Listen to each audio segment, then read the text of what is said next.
Mayam silno Manipurda leibiriba silno pumnamak masi phawbada aina akoigi social media sida haitare video se marak makta semaga sum upload tawjai ko haukiba thamuki mamang sidagidi YouTube ta so aigi channel ama hangdoaga maruina disease kamari leinaba information sing awareness ki damaktani na adum share tawjai ko aigi video khudingmakta matam chupada kanglup khudingmak adagi laiminariba mayam pumnamak nungsi sanana amaga angamba mateng pangnaraga laiminagadabani haibagi adu magi message ai video khudinge dum message dum pijai ko aina hek video sing sema khudinge hatare aduga aina pijakribe information khudingmak ayambana anayeka mari leinaba ade khoi manipurda library sin dong sing da khajik tor su mating oigadra na khanba dugumba information ngaktoina dum oi ko adumain oibaduna rakhangde subscriber gumba si pangyam yam bo oidi natra ko haidi hojik forward hoi amarom dadi yami haira su yai haidi thamuki manung sida tha ama khai gi manung da subscriber lising taruk sugale ko masi yami na igi site gi consider tawraga leirami adubu akhoi gi mukbang gumba tawba haitare asigumba siwana tawramagadi igi subscriber gumba se bayam yamam gadrena khalli ko aina khanbana akhoi gi aina yen kg ahumari leiruaga natraga nga kg khara leiruaga thong thaaga tawra charaga aina charaga yengiba mayamna di hauroidrena khanbagi adugumba video du semte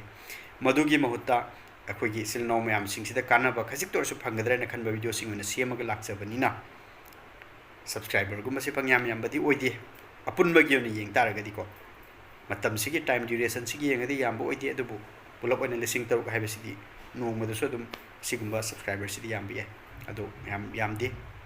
matang sida ina lakchaning badi atai nate yamdabani na ina kariguma message ama pige na khanma matam su mi mayam am dawjik yoroi dori natra ado hojikti aigi always matam supada kanglup khudima silno leminari manipurda leiba mayam pumno nungsi sanan leiminabagi haibagi message pijabadu ado akhoi gumana piba message ti kesu artha leiba una de natra aduna hojik asi kuki leiriba silno mayam pumna maka khigi igi marini aina hariba meitei silnau singi marakta community ani sigi marakta war dona lan soknare silnau mayama masi na mayama yaure aina doctor amo ina gazetted officer gi post amadani thabak tawjarisi khoi manipur da thabak si amna wai thabak pungmase gazetted officer gi post ta thabak tawbadi laira dri chamcham thaba ma grade 4 gi thaba ma tawbu matam so doki mati wai matang sida ina laksaningi di gazetted officer amagi post thabak toriba aise sisina kariguma yumma masagena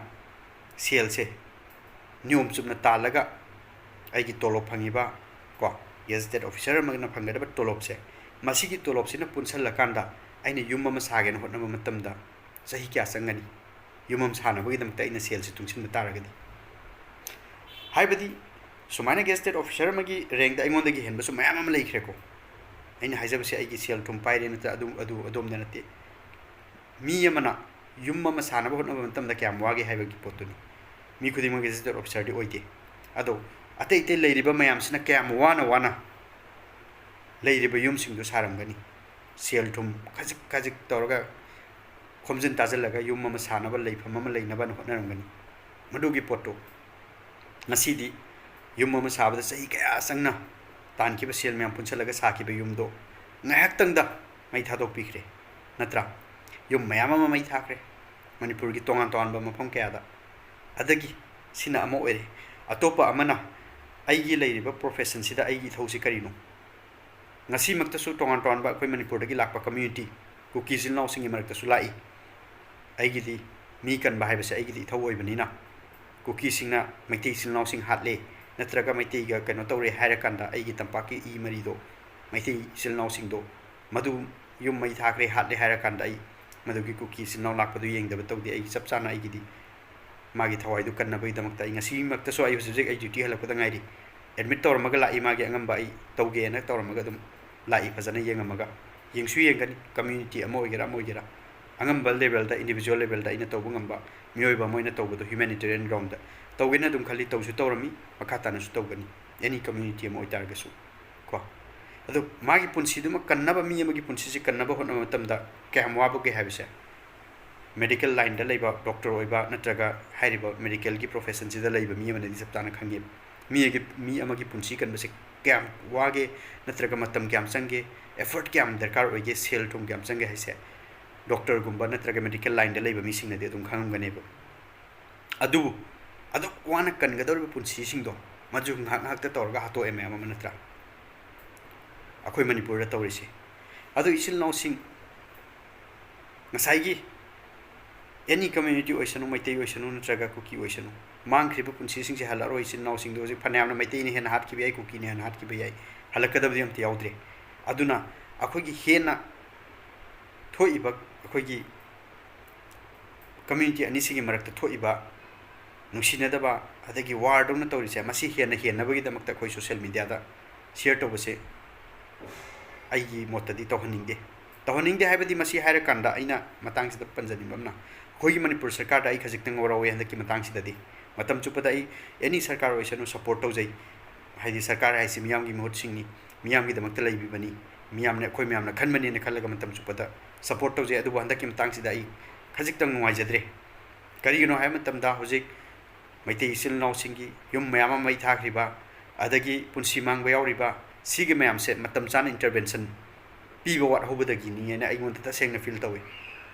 sarkar gi site tagi na kari khudong chada ba lai khibano adu di khangdre akoina praja moina feel taw jaw matam da handaki matang sida ita sengna warawi maram di punsi mayama mangkhre asuk wana kano tawraga sarak pa yum kai mayama mai thadokre masi sarkar ma panani masida political party adu adagi adu go kem leite matam chupada a political oi ko haidi sakwa thorangi any thabam thoragadi matam chupada dum madu go appreciate tawjaba dum misa amani adu bo handaki matang sida dei marau yamna warawi ai gi site gi ko adu go isil now sing ai gi channel si subscribe to view akoi gumba kaisu leite na khanba miyam gi damakta khaji tor su kana ba phangane khanba mi sing se masigum channel si subscribe to view kari gino ha matam da sigum irang tholop matam da su ai subscriber mayam lei taragadi hainimu wato amuktang hai matam da mayam yamna yobungam gani mising yamna yobungam gani subscribe to san view ngasi su thengdri ko akoi gi mukbang to ba adagi heta jagoi khara saraga kan to ba aina jagoi saraga aina mukbang to kan da som da kisu kana ba phangoi madu su khangbiyu adumaina mayam changdana subscribe to bi badagi mayam changdana follow to bi badagi hojik maming di panjaroi ge inga sai ai gi kanu da su share to jakibani akoi gi silnau singi marak tagi haitare tribal silnau singi marak tagi tribal khudima haijaroi ima tang sida ko yam clear oina ni haijar si tribal khudima haijaroi mayam na kadi follow to bi be ma jagoi sabi maduna seran turan ma influencer hai se mayam na subscribe to biraga mayam na follow to biraga na mayam nusi biraga na influencer ni kai si oiri ni natro amai oibado sigum ma tang sida di any community oisanu koi gi pau si chumna pibiba lana sandok panataba community ani gi marakta including ai samak community ga mi gi atopa community ga yanadaba mi hatnaba riot thokpa adugumbo oitaraga su aina akoi gi afaba message oina pibado maduk influencer magi mathau oigadabdu da seran turan hekta pau sandokpagi adugumna mayamna unare aigi site gi di subscribe to mo su madu subscribe to biruranu follow to mo su to biruranu madu mutta adugumba kaino sing dudi report oina tawsin biraga magi account do kakhat khina boina admaina oina to bibana chumgadra ni khali matang sida koi mete isil now sing manipur da lei biriba tei lei biriba mukbang to biriba influencer ni na khanjari ba isa istanta celebrity ni na khanjari ba mayam so papa mayam da kana ga da ba kari khara di share to biba chumra na khali si matang sida ai kya uti handaki matang sida yen kg amani lei ruga heta sabran roi ya ga da na te ko mayam ta seng har ga di mind to biba su yai yen somna yen chabado nga chabado injang khara hauna chabado muduna mayam da kem kana bate adu akoi gi lei biriba sil now sing su gyan ta biba su nati follow di tawri adu mayam na yabire yen sagera nga sagera mukbang tawera jagoi sagera whatever madu tobi mayam na nuksibire hai taragadi aina hajabati asigu matan jasida su matang chana matam chana miyam gi damakta khallaga kari gumba khara message khara di pibiuna akoi gumbadi ha miyam gi kitang kana gadra ana ekta khajitang mating oi gadra kaina free service oina ni ko hospital da numit kaya kaya ni appointment lobo gi lepado madu gumbado adugi khudong sadaba mayam du sum uzera kanda manipur da lejat taraga su manipur da leibiri sil now sing da khasi tor su kana gadra na share to jaba khoi gumba gi di jaga lai pote manipur da di akhang ai ngak ta leibani na adubu खंगदब खजिकतसु लेरमगद्रा उपाय लेजदब खजिकतसु लेरमगद्रा कान खल्लगा सुम video सिंग share तौजखिबनेबा अखोयगुमसु खरा subscribe तौबियो मतंगसिदा को ngasai mukbang tora kanda heta subscribe tauba to moide tawbagi sawbadi nataba ai haise matang chana khoigi miyam na nuksibire miyam na kano tawbiri hai tare support tawbiri hai tare gadi matang chana miyam gi damak tasu message khara pibi chung brain khanbagi khastang warobagi aina kanna haijagre miyam ko warobi ganu mukbang torbi sin nausing noida personal wen kanam ta tai sawjabadi nati miyam na nuksibire gadi miyam da su kari gumba khara matang sana darkar lay matamda miyam gi damak ta kari gumba khara tawge haibagi wakhalun se chenmina seba aduga makhatana aina haijaning babna akhoi maruoina hojik irang thoise kuki amadi meitei leiribe silnau ani singsingi maraktani laiminari sidi atai kanglup mayam amsu lei mini india ni hairini akhoi manipur se muslim sing leiri ko adagi atop naga gi silnau sing leiri atop singsu leiri mayam sina khoi any ai site gi appeal lamtang aina tawjaning basi karino habada maiti silnau sing waraga chinsilapam tamdo madu angama mateng pangbiyu mayum makai mai thadokpikhraba harkan chelapam tamduda changjafam pibiyu araiba pijabiyu angamba mateng tobiyu thangnabada leiriba kulsingna amoiro mateng pangbiyu masi aiga maiti singa silnau singni natraga igi mari ama leineyena ahan singna takpibadu maduda khatang base toraga haijabanate miyoiba amoina humanitarian ground da awaba taraba miyama haibase koina mateng pangpham thoi habegi wakhalonduda khubak sangjau tara tingthoaga with open hands mateng pangbiyu awaba taraba singdu changjafam pibiyu laifam leitaba singdu laifam pibiyu sana thaknaba leitraba singdu madu ariba leitaba hawba hawtaba thidana angam mateng tobiyu masigi appeal simtaga igi tawjage khajik tang thuna loisan biragadi phagani akoi manipur gi sarkar hanadi amna pangal kanba dawna tawi ngasi dagi numit kharani gi mamang phawbada social media da haipetang kariguma mahairu bagidi hekta mi se laaga commando tharaga pick up tawi ado hojiki matang sidasu madu aigi site gi di hoi khara sudum yamna ka hen basing dadi tawbudu kaisu kaida bra to some extent ena khanjai adubu hekta right to speech freedom of speech haibama leibanina mayam ge aningba pamasu khara phongdo inena ignore tawon ba yaba kayam sudum yawki dabdi natte adubu mi khuding mu check ta chap chana strictly nium chumna loin leigedabani haibagi mongda leirapa pot oibanina hojik tawribe irang sida suma pangal kanbadu uthokpio sarkari site tagi su silnau mayam gi yum tumkhre makhata na sudum kanu tawri adagi misimina mayam thokre hala roida punsi ke ama mangkhre family ke agi machin manau sing mapa masa mayam kainare masi yeng bera kanda yam thuna action state force no khatpham thokpado madu phajan lokhatpa ngamdri se kari gino haibasini question je adagi hojik ngasi aineng sai urubuda central dagi force center dagi force tharakre rapid action force haibra team do lakre madu lakpa haibase afaba oinangai afabagi khudam natte karigino asi karigino haiba tamda ai tasengna madu matamda dogi mateng noite irang lakselane ne harawbagi wanatana akhoi madu haraw phum khangdi irang laksan kharne maramdi karigino haiba matamda maduda laiba mi singdo akhoi ni sida akhoi manung da leiminer mayam sidi mitopni nangna muslim ni nangna pangani aduni adani tawnai dana maitei ni tawnai do hunaraga sidhanaraga lakpa natro hojik phawbase gari huran bamtang muramada muslim sama de noi kangbu si huran mangak tani heta haiba ade meithei ma sama huran bagi hek hapaga o noi su huran boy oire noi su huran basi yaw boy re kana karim na dana tmaina amaga ma tawnara lerambado akhoi masen marak tu daneba adu ngasi lai ba sifai sing do adu mayang macha sing ne kawbi gano ba ko mayang macha gi nature si su khara khangbiyo manipur gi mapan da leiri ba chesal sing se akhoi gi mi wena ubu nati mayang macha sing se sana pot ku mane moi mami ta urse ayam matam da ne se mi khudi 100% di sumam da bi ai amain ubu mayam su yawrini lai ba sifai sing do mi ni nupa ngak tani lai ro lai leiri ba kuki oi bi mi te oi bi sil nau leiri ba mayam do maduda khogi khudong sa ba lokhi basu yai irang phathabagi namada atheng ba ahingda amambada leigedawribni leiragadawribni irang laksilibni harakanda madudana kanana kari kaidawrubungam gani bije akoi state ki force tuna koi state ki sarkar sina madu laksilam bataragadi masigi kanodu mayang masana traga miram degi lakpa khoi ga kainta mari thokna daba mayam madu mayam dona la ibagi condition masi yorom dabu suyai adubu thenga busu thenga sil nau sing ꯑꯩꯒꯤ ꯑꯦꯄꯤꯜꯗꯤ steel ꯃꯇꯝ ꯆꯨꯞꯄꯗ ꯑꯗꯨꯝ ꯂꯦꯡꯗꯅ ꯂꯩ ꯃꯤ ꯑꯃ ꯑꯣꯏꯒꯦꯔꯥ ꯑꯋꯥꯕ ꯇꯥꯕꯁꯤꯡ ꯃꯈꯣꯏꯗꯨꯕꯨ ꯆꯪꯖꯐꯝ ꯄꯤꯕꯤꯌꯨ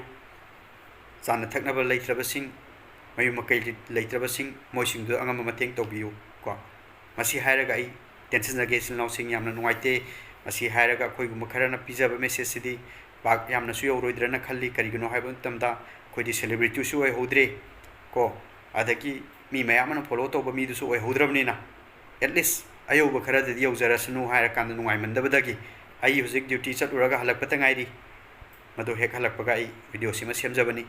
ꯁꯤꯌꯔ ꯇꯧꯕꯗ ꯀꯥꯟꯅꯒꯅꯤ ꯃꯁꯤ ꯁꯤꯌꯔ ꯇꯧꯕ ꯗꯔꯀꯥꯔ ꯑꯣꯏ ꯀꯥꯏꯅ ꯈꯟꯕꯤꯕ ꯌꯥꯎꯔꯒꯅ ꯈꯔ ꯍꯦꯛ ꯁꯤꯌꯔ ꯇꯧꯕꯤꯔꯣ ꯁꯕꯁꯀ꯭ꯔꯥꯏꯕ ꯇꯧꯁꯤꯜꯂꯒ ꯆꯦꯅꯦꯜꯁꯦ ꯁꯕꯁꯀ꯭ꯔꯥꯏꯕ ꯇꯧꯁꯤꯜꯂꯒ ꯇꯨꯡꯗꯁꯨ ꯀꯥꯟꯅꯕ ꯋꯥ ꯈꯔ ꯍꯥꯏꯔꯛꯄ ꯌꯥꯏ ꯃꯁꯤꯒꯤ ꯃꯤꯁꯦ ꯀꯥꯏꯅ ꯈꯟꯕ ꯑꯗꯨꯒꯨꯝꯕ ꯌꯥꯎꯕꯤꯔꯒꯁꯨ ꯆꯦꯅꯦꯜꯁꯦ ꯁꯨꯝ ꯁꯕꯁꯀ꯭ꯔꯥꯏꯕ ꯇꯧꯕꯤꯔꯝꯃꯨ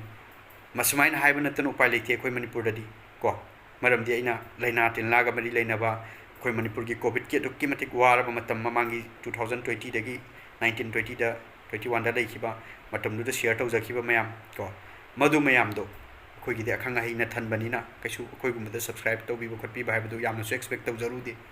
ꯌꯥꯝꯁꯨ ꯌꯥꯝꯗꯦ ꯀꯣ ꯑꯗꯨꯅ ꯀꯔꯤꯒꯨꯝꯕ ꯀꯔꯤ ꯃꯦꯁꯦꯖ ꯑꯃ ꯄꯤꯅꯤꯡꯕ ꯃꯇꯝꯗꯁꯨ ꯃꯌꯥꯝꯗ ꯌꯧꯍꯟꯕꯗꯨ ꯉꯝꯖꯗꯦ ꯑꯗꯣ ꯉꯁꯤꯒꯤꯁꯦ ꯃꯌꯥꯝꯅ ꯑꯩꯈꯣꯏꯒꯤ ꯁꯤꯌꯔ ꯇꯧꯕꯤꯕꯗ ꯈꯔ ꯏꯆꯤꯜ ꯏꯅꯥꯎꯁꯤꯡꯒꯤ ꯃꯔꯛꯇ ꯃꯁꯤ ꯐꯒꯗ꯭ꯔꯥ ꯀꯥꯏꯅ ꯈꯜꯂꯒꯗꯤ ꯇꯧꯕꯤꯔꯣ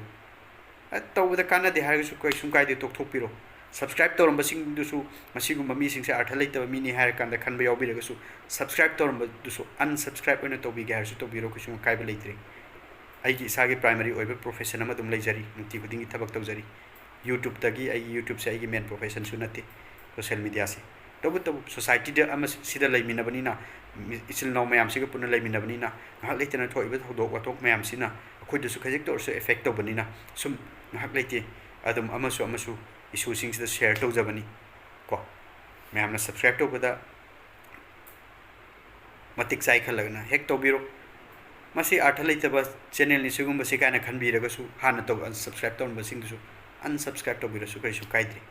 ꯃꯁꯤ ꯍꯥꯏꯔꯒ ꯇꯦꯟꯁꯤꯟꯖꯔꯒꯦ ꯃꯌꯥꯝ ꯈꯖꯤꯛꯇꯪ ꯊꯋꯥꯏ ꯅꯨꯡꯉꯥꯏꯃꯟꯗꯕꯗꯒꯤ ꯋꯥꯍꯩ ꯋꯥꯇꯥꯗ ꯈꯔ ꯀꯟꯅ ꯁꯤꯖꯤꯟꯅꯈꯤꯕ ꯌꯥꯝꯅ ꯍꯦꯟꯖꯤꯟꯈꯤꯕ ꯀꯌꯥ ꯌꯥꯎꯔꯒꯁꯨ ꯉꯥꯛꯄꯤꯒꯅꯤ